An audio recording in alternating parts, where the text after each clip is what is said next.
अस्सलाम वालेकुम एवरीवन, क्या हाल है सबके। Welcome to stumps with Sameer. आज जो मैच हुआ वो हुआ था अफगानिस्तान वर्सेस आयरलैंड का। आयरलैंड आई थिंक ने जब टेस्ट जीता था और जब पहला टी20 जीता था तो लग ऐसे रहा था कि वो बहुत अच्छी परफॉर्मेंस देंगे, लेकिन Afghanistan being one of the toughest team I think टी20 में। मैं हमेशा कहता हूँ कि बहुत ज्यादा टीम ऐसी टफ टीम है कि कभी भी अगर उनका बल्ला चलना शुरू हो जाए या बॉलर्स अच्छे परफॉर्म करना शुरू कर दें तो बहुत ज्यादा अफगानिस्तान डेडली हो जाती है। और आज दफा उन्होंने आयरलैंड के साथ यही किया। पहला टी20 आयरलैंड जीता था, दूसरा टी20 अफगानिस्तान जीता, अब तीसरा टी20 भी जीत गया और अब सीरीज जीत गया। तो बहुत जबरदस्त परफॉर्मेंस। तो आई थिंक तीसरे जो आज का मैच की डिस्कशन मैं करने लगा हूँ वो भी बहुत जबरदस्त हुआ, क्योंकि 155 किया था अफगानिस्तान ने 7 खिलाड़ी आउट पे और 98 पे आयरलैंड काउंट कर लिया। तो 57 रन से जो है वो आयरलैंड जो है वो मैच जीत गई। और इब्राहिम जरदान मुझे बहुत अच्छा लगता है। इब्राहिम जरदान और मोहम्मद नबी और राशिद खान क्योंकि ओवरऑल मोहम्मद नबी खेलते हैं, इब्राहिम जरदान भी खेलता है, लेकिन कुछ प्लेयर्स होते हैं ऐसी टीम्स में जो कि आपको वैसे ही अच्छे लगते हैं, आपके दिल को होता है कि यार ये बंदा स्कोर करेगा तो मजा आएगा।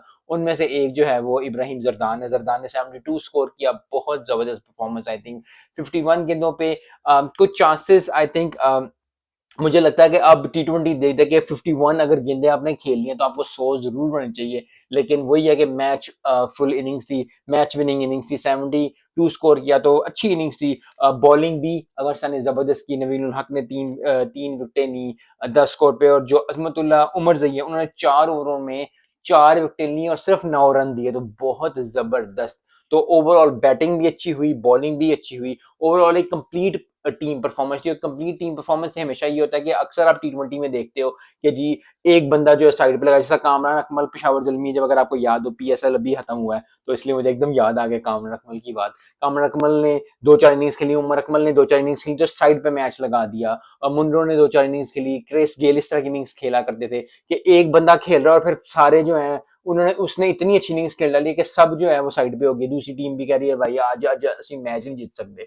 तो लेकिन कंप्लीट टीम परफॉर्मेंस ये होता है कि हर बंदा परफॉर्म कर रहा होता है। जब हर बंदा 4-5 लोग परफॉर्म करते हैं, 3-4 लोग टीम में परफॉर्म करते हैं, तो फिर पूरी दूसरी टीम होती है उसके पास भी चांस होता है कि वो भी ऐसे करे। क्योंकि ओवरऑल जितना भी देखा जाए, यस इंडिविजुअल्स बहुत लोग अच्छा परफॉर्म करते हैं, लेकिन टीम परफॉर्मेंस हमेशा मैटर करती है। और यही टीम अगर टीम परफॉर्मेंस होती रहे तो फिर इससे ये होता है कि एक बंदे पे प्रेशर नहीं पड़ता। क्योंकि अक्सर होता है जिस तरह इंडिया में राहुल द्राविड थे, सचिन तेंदुलकर थे, पाकिस्तान में इमरान उल हक थे, मोहम्मद यूसुफ थे, सईद अनवर थे। वो ऐसे लोग थे कि जो खेलते थे तो ये शायद अफरीदी एट टाइम्स बहुत ज्यादा, या वसीम अकरम वकाई, जितने भी चमिंदा वाह श्रीलंका के, अब नाम रिकी पॉन्टिंग, गिलक्रिस्ट, वो जब एक बंदा परफॉर्म कर रहा होता है तो फिर बंदा मैं कहता है ओहो अब बाकी टीम इतनी अच्छी परफॉर्म नहीं करी, तो उस पर प्रेशर पड़ता है। जब ओवरऑल हर टीम परफॉर्म कर रही होती है, जैसा बॉलर्स भी परफॉर्म कर रहे हैं, बैट्समैन भी परफॉर्म कर रहे हैं, फील्डिंग भी अच्छी हो रही है, तो उससे ये चीज होती है कि बहुत ज्यादा प्रेशर नहीं पड़ा टीम पे। और फिर टीम का ना एक माहौल अच्छा हो जाता है कि यार चलो आज मैंने परफॉर्म नहीं किया तो दूसरा परफॉर्म कर देगा, दूसरे ने परफॉर्म नहीं किया तो आज परफॉर्म कर देगा। तो एक दूसरे पे भी, क्योंकि कॉन्फिडेंस की गेम तो अपने ऊपर हमेशा, क्योंकि हर बंदे को अपने ऊपर कॉन्फिडेंस होता ही होता है कि यार मैं कर सकता हूँ, मैं बॉलिंग अच्छी कर सकता हूँ, मैं बैटिंग अच्छी करता हूँ। लेकिन अगर आपको अपने टीममेट पे परफॉर्मेंस पे अच्छी होना चाहिए कि यार चलो अगर मेरे अंदर मैंने अगर थोड़ा सा कम भी परफॉर्म कर दिया, या मुझे छक्के चौके, अगर बॉलर हूं तो मैं मुझे छक्के चौके पड़ गए, या मैं आउट हो गया, तो ये बंदा, ये बैट्समैन देख लेगा, ये बॉलर देखेगा। और ये बहुत बड़ी एक टीम बिल्डिंग की बहुत अच्छी चीज होती है। और फिर एक अच्छी टीम बनती है और अच्छी टीम के साथ जो है फिर वो टीम जो है वो जीतती है। और बहुत ज्यादा, जैसे ऑस्ट्रेलिया की टीम है, अगर मिचेल मार्श परफॉर्म नहीं करेगा तो कमिंस परफॉर्म नहीं देगा, कमिंस परफॉर्म नहीं करेगा लबशैंग परफॉर्म कर देगा, लबशैंग परफॉर्म नहीं करेगा। तो इस तरह इंडिया की टीम भी जब टेस्ट में है या ओडीआई में है, रोहित शर्मा परफॉर्म नहीं करता, विराट कोहली नहीं तो बॉलर्स परफॉर्म करेंगे, बॉलर्स नहीं तो बैट्समैन परफॉर्म करेंगे। तो इस तरह की टीम जब परफॉर्म करती है, इस तरह की लोग जब ओवरऑल टीम गेम होती है, इंडिविजुअल्स भी बहुत इंपॉर्टेंट होते हैं। लेकिन अगर मैच की बात की जाए, शारजा में मैचेस हुए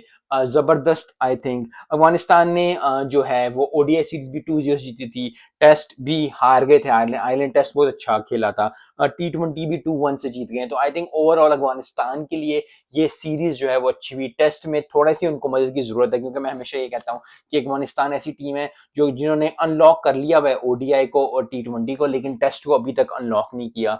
वो वो जो कमिटमेंट, जो कंसिस्टेंसी और वो जो लंबी दौड़ की गेम है ना, आई थिंक वो अभी तक उन्होंने उस तरह नहीं खेली। यस कुछ मैचेस जीते हैं इधर उधर, लेकिन जो वो है कि 450 कर जाना, 500 कर जाना, 8 विकेटें किसी की ले जाना, वो चीज़ अभी तक अनलॉक नहीं की। तो आई होप कि आने वाले दिनों में अफगानिस्तान जो है ये भी करे। और आयरलैंड के लिए आई थिंक अच्छी परफॉर्मेंसेस थी। जब पहला टी20 जीता, हैरी टेक्टर ने 56 किया, बेन वाइट ने विकेटें ली थी पहले में, तो आई थिंक उनके लिए भी बहुत ज्यादा अच्छी बात है। लेकिन फिर वही है कि अब इस तरह की चीजें, इस तरह के मैचेस जो हैं, जब सीरीज होती है तो कुछ इंडिविजुअल्स आगे आते हैं, कुछ टीम आगे आती हैं, और फिर आई थिंक अफगानिस्तान को बहुत खुशी होगी इस टी20 से, इस ओडीआई से, क्योंकि फिर वही बात है कि at the end of the day आपने देखना होता है कि टीम अच्छी परफॉर्म कर रही है, और फिर आपका मेन गोल क्या है। आई थिंक हर टीम का गोल यही है कि टी20 के लिए अच्छा परफॉर्म करें। तो चाहे आप ओडीआई खेल रहे हो, टेस्ट खेल रहे हो, आपका माइंडसेट वही होना चाहिए कि यार इस साल टी20 वर्ल्ड कप है, और इस साल हमने जो है मैंने अपने इंडिविजुअली ये गोल रखे हुए हैं, और फिर आप इंडिविजुअली गोल्स को टीम गोल के साथ मैच करते हो, and then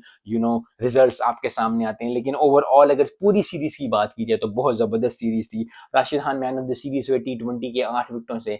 I think it is a very good sign के मेन बॉलर आपका जो है वो बहुत अच्छा परफॉर्म कर रहा हो, that is what it is. और अफगानिस्तान को चाहिए कि अगर उन्हें टी20 में अच्छा परफॉर्म करना है तो राशिद खान को जो है वो खुल के खेलना पड़ेगा, जबरदस्त परफॉर्मेंस देनी पड़ेगी। और कोई शक नहीं है कि Rashid Khan is one of the best टी20 बैटर और बॉलर, क्योंकि बैटिंग में भी ठीक ठाक छक्के चौके लगाए हुए हैं।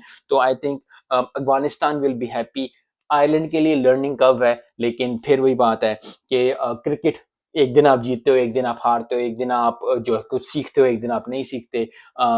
तो it is a learning curve for Ireland. लेकिन मुझे खुशी ये होती है कि आयरलैंड जैसी टीम जो है उस फाइट शो करती है। अक्सर सीरीज होती है यूएई के साथ मैच होते हैं, स्कॉटलैंड कुछ इस टीम के साथ मैच, नॉट स्कॉटलैंड, स्कॉटलैंड तो बहुत अच्छा परफॉर्म किया था, लेकिन कुछ ऐसी टीम होती है जब आप परफॉर्म करते हो तो वन साइड मैचेस होते हैं कि आपको पता होता है कि यार इस टीम ने तो जीतना ही जीतना है। जैसे अगर ऑस्ट्रेलिया पाकिस्तान जाए तो बहुत ज्यादा कम चांसेस है कि पाकिस्तान जीतेगी। यस, सेशन बाय सेशन हमने जीतने की कोशिश की, बड़ा मजा मैच किया, बड़ा मैच उड़ाया हमने, लेकिन at the end of the day फिर वही बात है कि जो है ऑस्ट्रेलिया जीत जाती थी। तो इस सीरीज में हर दिन यही लगा, ओडीआई सीरीज हो, चाहे वो टेस्ट हो, चाहे वो टी20 हो, कि अच्छी परफॉर्मेंस निकल रही है और टीम्स मेहनत कर रही हैं। और जब मेहनत करके आप हारते हो या आप करते हो तो बहुत ज्यादा खुशी होती है, और देखने वाले को भी मजा आता है, क्योंकि प्लेयर्स को तो जो मेहनत कर ही रहे होते हैं वो तो क्योंकि उनकी जॉब है, दे आर डूइंग इट। जब जो लोग देख रहे हैं, जो आपके फैंस हैं, उनको मजा आए टी20 का देखने का, ओडीआई देखने का, तो बहुत ज्यादा खुशी होती है। सो आई होप कि Afghanistan will be very happy और आयरलैंड को बहुत ज्यादा लर्न मिलेगा। मिलते हैं नेक्स्ट वीडियो में। अस्सलाम वालेकुम।